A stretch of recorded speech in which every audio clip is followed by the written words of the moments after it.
Apa ramuannya yang berikutnya? Harus dia apa? Faktual. Sehingga disebut faktual itu apa? Nyata. Kejadian. Nyata. Oke. Dia nyata. Kenyataan ini harus bisa diterima akal, berarti dia harus rasional.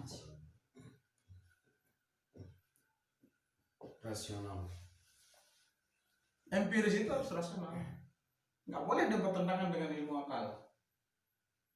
Sehingga empiris itu tidak bisa menerima hal-hal yang gaib. Maka penganut empiris itu tidak percaya akan adanya sesuatu yang irasional. Karena hukum empiris itu adalah berlawanan dengan irasional. Misalnya bahwa nanti ketika kita akan hidup, hari ini kita hidup, kita besok mati, kita bangkit kembali, hukum empiris nggak bisa. Mati sudah.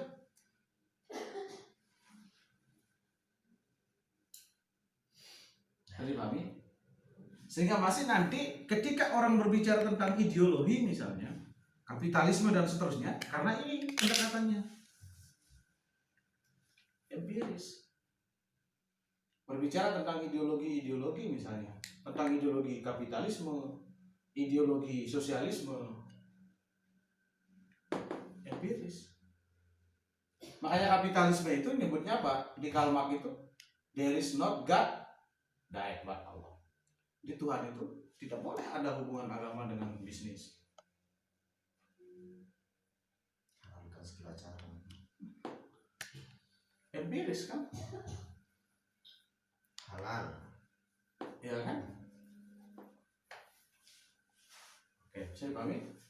Kayak gitulah. Nah, jadi itu. Jadi empiris berarti adalah harus rasional. Karena ramuannya ilmu pengetahuan dan harus faktual. Dan dia berubah-ubah. Hari ini benar, hari ini kita terima, besok bisa saja nggak kita terima. Karena nggak cocok lagi. Karena dia berubah-ubah. Kayak gitulah. Apa ilmu per? Beda ilmu sama pengetahuan. Sama nggak ilmu sama pengetahuan? Beda. Bedanya di mana? Kalau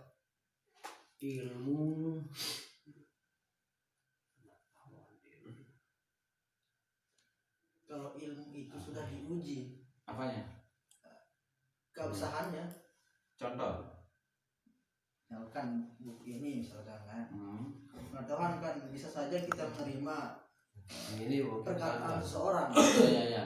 Cerita. Ya, boleh. Silakan. Ilmu itu sebuah akar pikiran, sedangkan pengetahuan itu adalah sebuah pengalaman. Begitu. Bisa saja pikiran Anda ngarang-ngarang, bisa jadi ilmu nggak? Bisa. Nggak bisa. Karena ilmu itu harus diterima oleh semua orang. Berarti harus rasional. Harus bisa diterima oleh semua orang, itu ilmu. Sekarang saya kasih contoh, misalnya 1 tambah 1 pasti dia 2. Nggak ada orang yang bantah. Karena sudah benar. Karena sudah benar, itu ilmu. berarti teori yang sudah teruji. Teruji berarti ilmu itu adalah suatu kebenaran. pengetahuan yang terukur kebenarannya atau teruji kebenarannya. Itu ilmu pengetahuan yang sudah terukur kebenarannya.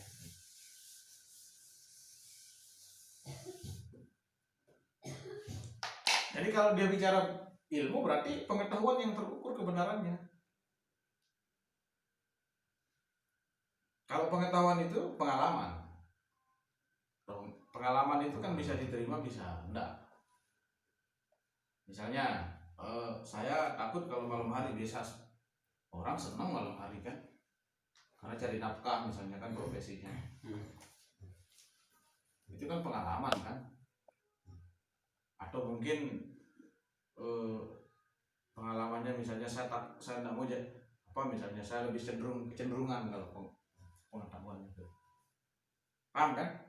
Nah, jadi intinya empiris itu adalah faktual, nyata, rasional, terukur, trial and error. trial and error. Apa itu pengetahuan itu? Disimpulkan berarti pengetahuan. Pengalaman. Pengalaman kalau pengetahuan.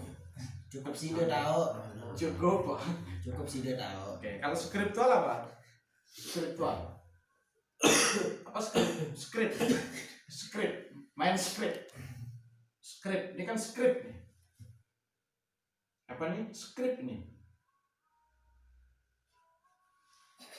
Ini kan skrip ini. Judul. Basic training. Skrip namanya nih. Apa? Judul. Apa namanya nih? Tulisan. Tulisan. Pasti skrip.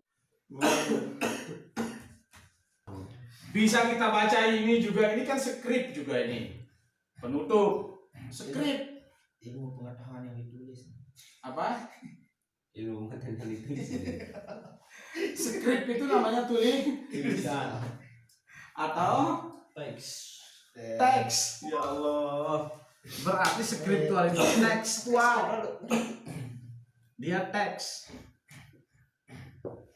Artinya apa? Dalam memahami apa saja itu tergantung teks. Tergantung teks. Misal berbicara tentang apa saja, nah, anggap saja ketika kita berbicara tentang nilai agama, Contoh informasi yang tadi lah yang saya bacakan. ya. Jadi tergantung teks, nggak perlu diolah. Maksudnya misalnya begini, tidak perlu diasosiasikan atau tidak perlu dipersepsi ulang. Contoh misalnya, sejarah adalah suatu kebetulan terjadi di masa yang telah lalu. Ya tidak perlu dipikirin, ya itu. Tidak perlu ditafsir. Itu namanya teks. Sehingga ketika kita berbicara tentang nilai-nilai, maka dia tidak perlu ditafsir atau dikontekstualkan. Atau misalnya tentang yadullah, tangan Allah, tentang arsistawa, katanya subhanalladzi asra bi abdihi lailan minal masjidil haram ila masjidil aqsa, terus berikutnya kan, terus apa juga wajahullah, wajah Allah, ya kan? Jadi tidak perlu ditafsir. Jadi wajah Allah ya wajah. Maka disitulah kemudian kalau kita terlalu kaku kepada teks, maka kita akan terjebak kepada konsep apa nama konsepnya dalam beragama itu?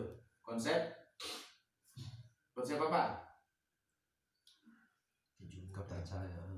Konsep apa namanya? Kalau dalam beragama, ketika dia terlalu mengikuti teks, apa nama konsepnya? Orang beragama seperti itu. Kesesatan. Bukan. Apa namanya? Mudah. Apa? Oke lah, jumud. Dia kaku, rigid, tidak bisa dikotak-atik. Jadi terlalu tekstual dalam memahami sesuatu itu mengakibatkan kita muncullah konsep rigid atau konsep yang sangat kaku dalam memahami nilai-nilai agama. Sehingga apa kata teks ya itu. Contoh misalnya kata misalnya di Al-Quran, misalnya ketika kita berbicara tentang zakat misalnya, kan di Al-Quran kan tidak ada beras disebut, gandum, kurma. Berarti kalau kita terlalu skriptual, berarti kita nggak bisa zakat sampai hari ini. Kan kita zakatkan apa? Beras. Tapi di Al-Quran ada nggak bilang beras? Gandum di situ. Gandum, kurma, atau kismis. Kalau kita ngikuti teks, nggak sah zakat kita. Nah, pemahaman yang skriptual seperti inilah, ini yang memunculkan fanatisme, yang memunculkan fanatik yang berlebihan. sehingga ketika dia dalam memahami teks itu ya apa adanya, tidak dia melihat urutan itu sebagai bentuk dari kenapa Al-Quran, hingga hilanglah konsep-konsep yang bersifat ada namanya kan asbabunnya. Misalnya Al-Quran kan ada asbabun nuzulnya, sebab-sebab turunnya ayat ini karena persoalan apa. Tidak mungkin Quran itu turun langsung ini. Terus kalau di hadis ya tidak bisa sedikit-dikit kullu bid'atin dalalah kullu dalalah finnar, misalnya apa yang tidak pernah ada itu tidak boleh. Berarti selama ini kita dalalah sudah neraka, karena sholat Jumat saja kan tidak apa, misalnya sholat tarawih Rasulullah kan hanya 11, kita kan 24, ada yang 36 dan seterusnya. Kan neraka kan? Kita ngikuti Umar berarti neraka. Padahal Umar bin Khattab itu adalah orang yang as-sabiqun awal-awalun, orang-orang yang pasti masuk surga. Kan begitu? Ketika kita mengikuti itu apakah kita salah? Enggak kan? Nah, tapi karena dia teks yang dilihat, maka dia tidak melihat itu, hanya sedikit-sedikit larinya kepada Al-Quran dan hadis. Al-Quran hadis, Al-Quran hadis, Al-Quran hadis. Kemudian Al-Quran hadis, mundar hadis bid'ah. Itu spiritual. Itu spiritual. Itu spiritual aku itu. Sehingga ketika kita berbicara tentang di Al-Quran itu, maka apa? Tutuplah auratmu, itu kan tidak disebutkan mau pakai jin, mau pakai kaos, mau pakai apa saja, yang penting tertutup. Kan tidak dijelaskan secara rinci. Ada orangnya apa dia? Terserah mau pakai apa, Yang penting menutup aurat. menutup aurat. Kan begitu. Itu kan kalau kita melihat teksnya ya kan tidak rinci itu. Mau pakai apa nutupnya? Apakah kemudian ketika orang Papua itu mau sholat karena tidak ada kain, dia mau pakai tumbuh-tumbuhan atau mau pakai daun, apakah sholatnya tidak sah? Sah, selama dia Tutup aurat. tutup auratnya. Kan begitu. Paham kan?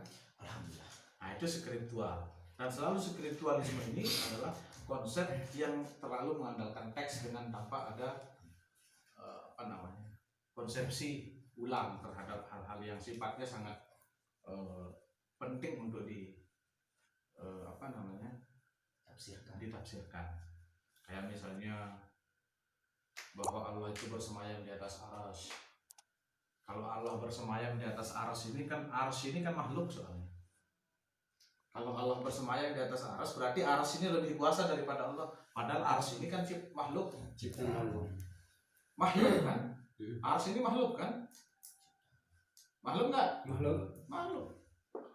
Masa dia di atas, ibarat kursi kayak kita itu kan, kita duduk di atas kursi karena kursi ini kan lebih kuat dari kita.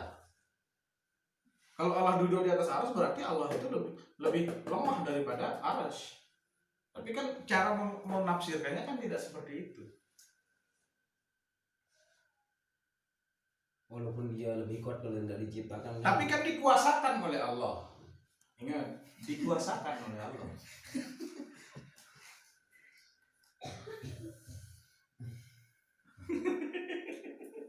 Bisa dipahami? Dikuasakan. Ingat. Karena di situ ada hak prerogatif Allah. Kalau tadi kan Leo saya tanya, apa tersembah Allah Ta'ala? Leo sampai hari ini kan belum bisa jawab. Apa itu semua? Berarti kalau kita nggak tahu apanya Allah kita sembah, kalau kita sholat itu berarti sembahyang dulu kan di Bangde. Bukan saya sholat tadi apa yang sembah gitu kan, belum ketemu juga. berarti kita budaya orang tua berarti ya. Iya, begitu kasih penting beleno.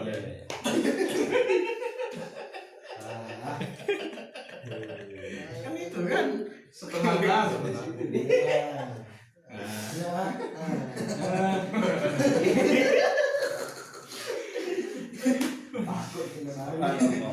marah diri hebat sembahyang kan. Kalau orang Sama misalnya Kalau orang Kristen kan sama misalnya begini kan, ya Allah Akbar, bis bagus intonasinya sampai mendayu-dayu kita dengar, berarti kita tidak sholat sebenarnya, kita sedang mendengarkan bacaan. Fokusnya kita dengar bacaan kan. kalau orang luar Islam ini kan nyata dia sama tuh ada patung disembah di situ. Apanya? Berarti sudah nyata dia sembah. Ya kalau orang luar Islam ini kan Terus? apa yang disembah itu nyata disembah itu kan. Makanya, terus masalahnya di mana? Kalau kita ini Masih seperti irasional Allah. ya kan? Irasional apa yang kita sembah. Apanya yang disembah? Kalau kita ini kan apanya Tuhan yang kita sembah, apanya Allah yang kita sembah. Ya kan. Mungkin karena kita Dia mancing butuh saya, kayak dia mancing, dia mancing. Terjawab kan? Dia mancing. Nanti setiap sholat apa ditambah itu kan? Jemaah. Oh iya. pelan-pelan. Pelan-pelan. Rajin-rajin Salah sholat. bisa kan. Rajin-rajin sholat. Rajin-rajin aja. Oke, konteks ya. Kalau metafisika rasional, nah itu kalau metafisika rasional ini apa meta? Enggak, jangan bilang meta itu nyari. Apa meta? Fisika itu apa? Ilmu Fisika. Apa fisika? mempelajari tentang biologi kalau itu. Apa fisika? itu Apa fisika bahasa sederhananya? Fisika, ilmu yang pelajari Bisa. zat di fisika. Apakah? Berarti kita bicara Zat, Pergerakan. Fisik. fisik, wujud. wujud. Wujud. Nenek tali bilang jelendeng ah. fisika itu wujud. Kalau meta Tak berwujud. tak berwujud. Paham kan? Jangan nyari wujud gitu kan, meta wujud. Tak berwujud. Nah, jadi metafisika itu bahasa sederhananya apa? Jadi apa Wujud maksudnya? dari yang tidak berwujud. Jadi maksudnya apa? Ada dalam ketiadaan. Ketiadaan. Fana ul fana.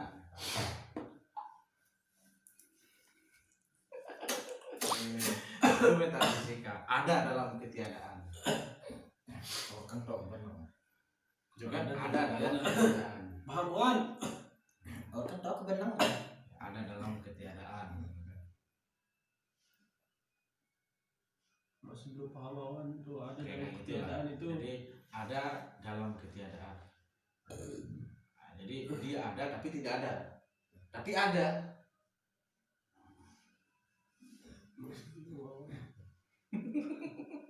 Apanya yang tidak ada? Keberadaannya. Wujudnya. Keberadaannya, wujudnya. Tapi dia punya keadaan.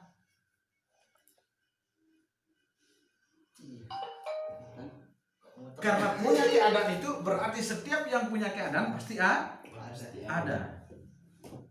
Tapi tidak mesti dia berada. Sholat. Ada. Tidak harus dia berada.